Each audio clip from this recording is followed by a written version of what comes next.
Hashtag Street Photography. Se vocês vão colocar esse hashtag no Instagram de vocês ou em português, hashtag fotografia de rua, vocês podem ver que é um dos temas mais populares, mais bombados, tem milhões de publicações. E hoje eu vou falar para vocês de fotografia de rua e vou falar também sobre como movimentos artísticos podem influenciar nosso olhar enquanto a gente está fotografando na rua.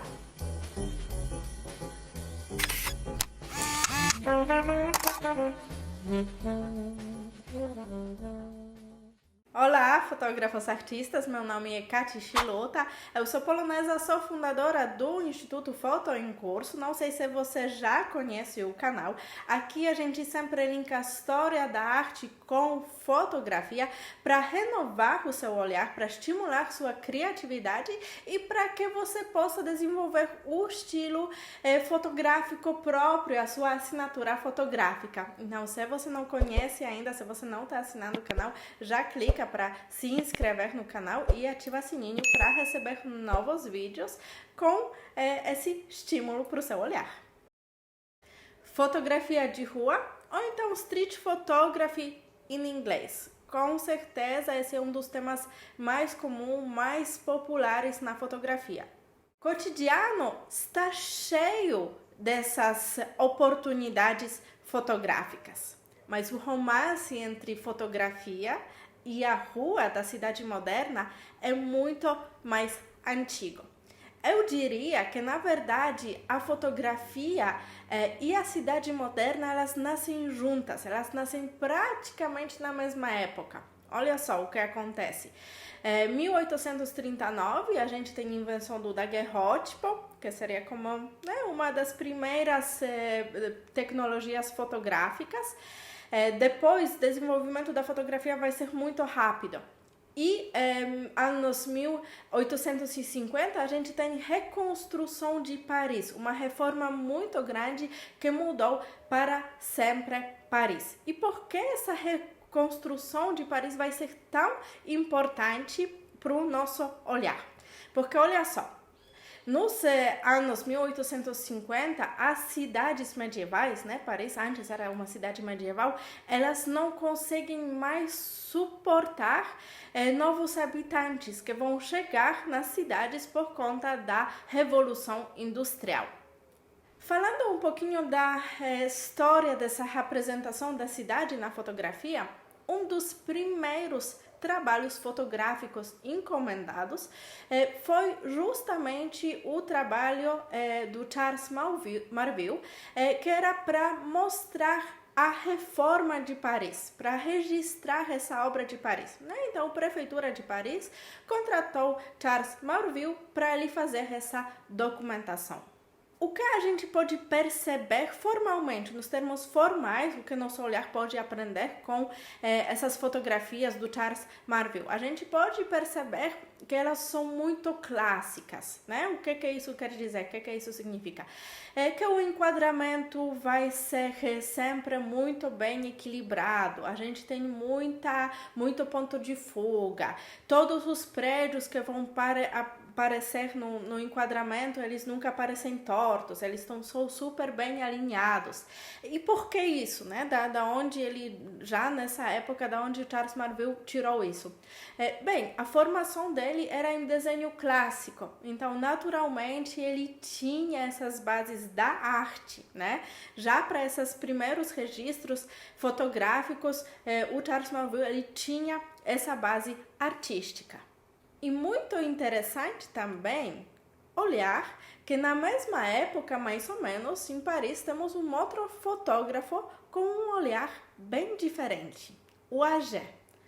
Auger, ele não tinha um objetivo específico em registrar a cidade, ou seja, ele não foi contratado por ninguém, ele produzia fotografias para ele mesmo, para o arquivo dele. Podemos dizer que ele usava uma metodologia na hora de fotografar que era baseada na figura de Flaubert.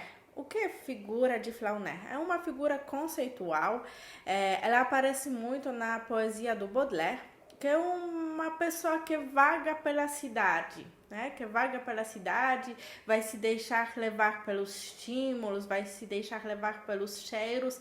Ela não tem uma percepção automatizada. A vida do cidadão, desde a época da Revolução Industrial, ela exige muita pressa.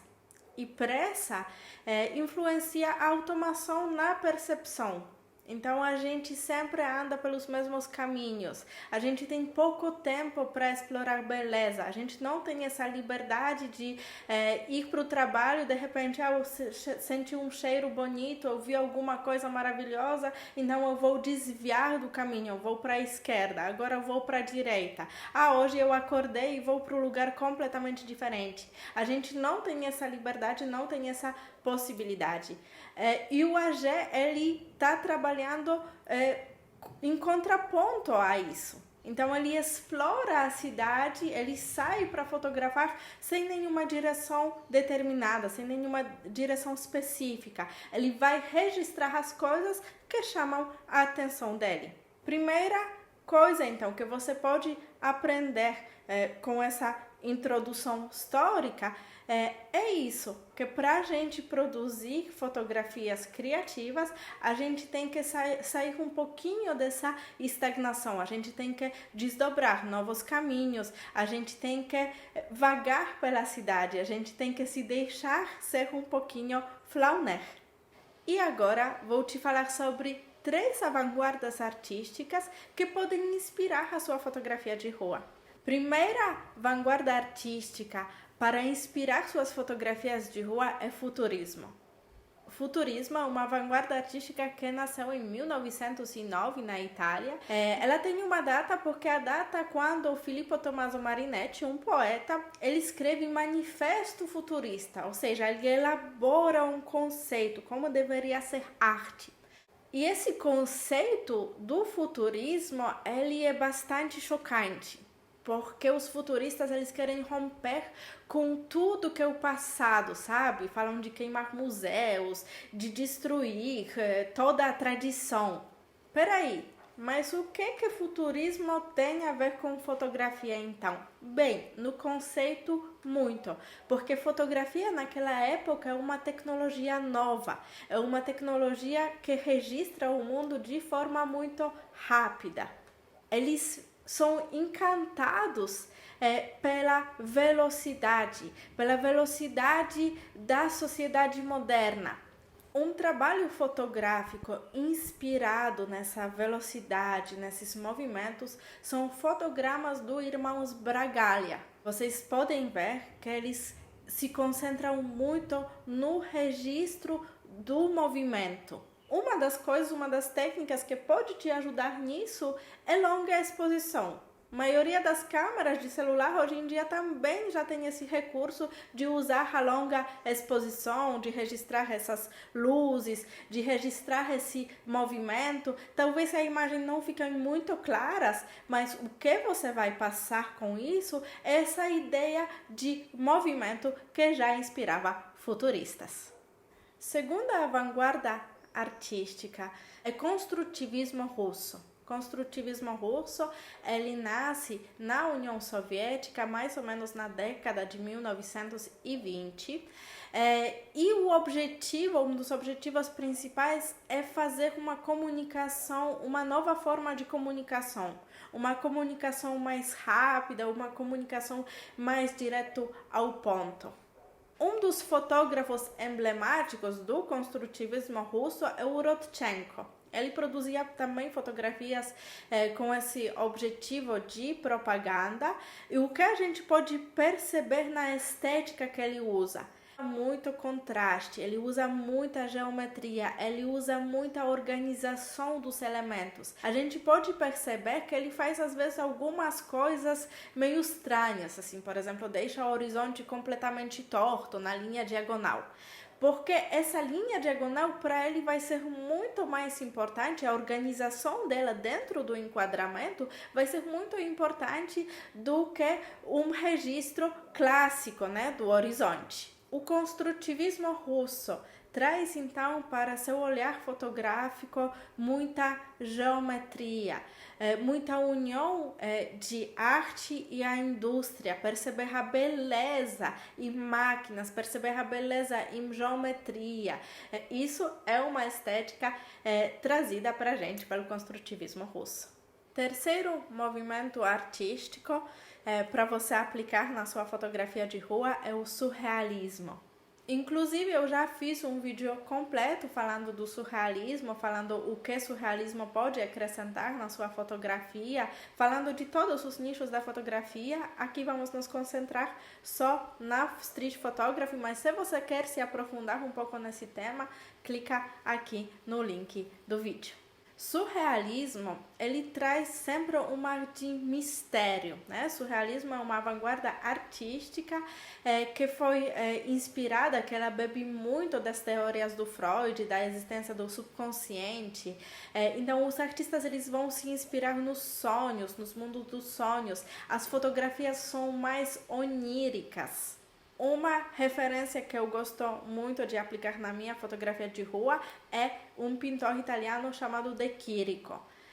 Quadros do De Chirico, eles representam muitos espaços vazios, né? Muitas cidades, assim, a gente vê cidade, os prédios monumentais, mas de repente temos só espaço vazio, de repente uma pessoa aparece lá no fundo, no segundo plano, é um ar de estranheza, então é uma coisa estranha, uma coisa esquisita. Na minha fotografia, eu gosto muito de manequim, de fotografar manequim. Manequim é uma coisa muito estranha, né? Se você anda sozinho à noite pela cidade, de repente ver um manequim, dá um susto. Então combina bastante com fotografia de rua. Um fotógrafo que também vale a pena você dar uma olhada é André Kertész. Ele muitas vezes vai concentrar os enquadramentos dele nas coisas muito estranhas, nas coisas que saem da ordem. E aí isso vai proporcionar uma leitura muito subjetiva. Ou seja, para cada pessoa, essa fotografia vai significar uma coisa. Ele não é uma fotografia documental, ele não documenta. Ele pega uns pedaços da realidade e a partir desses pedaços da realidade, ele vai despertar algumas coisas no seu subconsciente. E aí? Agora é só pegar câmera, pode ser inclusive do seu celular, e sair para a rua com essas novas referências. Com certeza as possibilidades que o seu olhar vai enxergar vão ser muito maiores. Se você gostou desse vídeo, já deixa like. Se você for produzir alguma fotografia inspirada nesses movimentos artísticos, pode deixar o seu @ do seu Instagram nos comentários. E não perca o próximo vídeo. Então já se inscreve no canal. Inclusive, eu queria pedir para vocês deixar nos comentários quais temas vocês gostariam de ver por aqui.